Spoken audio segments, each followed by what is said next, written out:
Hi అండి. చాలామంది అడుగుతున్నారు, నాన్ వెజ్ అయితేనే ఎక్కువ ఇంట్రెస్ట్ పెడతారా మీరు? వెజ్ అయితే ఇంట్రెస్ట్‌గా చేయరా? ఎప్పుడు వీడియోస్ అయితే పెట్టలేదని అడిగారు. అందుకనేసి నేనైతే వెజ్ కూడా చేస్తానని చెప్పేసి వీడియో అయితే చేసిన. ఈరోజు బెండకాయ ఫ్రై అయితే మీకు చూపిస్తున్నాను. నార్మల్‌గా బెండకాయ ఫ్రై చేయడం, నాకు బెండకాయ చేయడం అయితే రాదండి.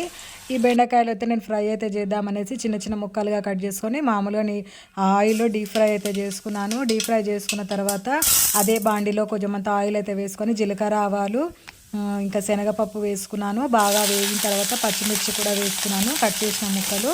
అలాగే కట్ చేసిన ఉల్లిపాయ కూడా వేసుకున్నాను. బాగా కలుపుకున్న తర్వాత నేను వాటిని ఎర్రగా వేయించుకున్నాను. వేయించుకున్న తర్వాత చిటికెడు పసుపు అయితే వేసుకున్నాను. అలాగే బాగా కలుపుకున్నాను. కలిపిన తర్వాత సాల్ట్ యాడ్ చేశాను. దానికి తగినంత సాల్ట్ అయితే యాడ్ చేసిన తర్వాత మనం వేయించుకున్న బెండకాయ ముక్కలు అయితే వాటిలో వేసి బాగా కలిపిన తర్వాత కలర్ఫుల్గా బాగుంది. లాస్ట్కు ధనియా పౌడర్ వేసాను.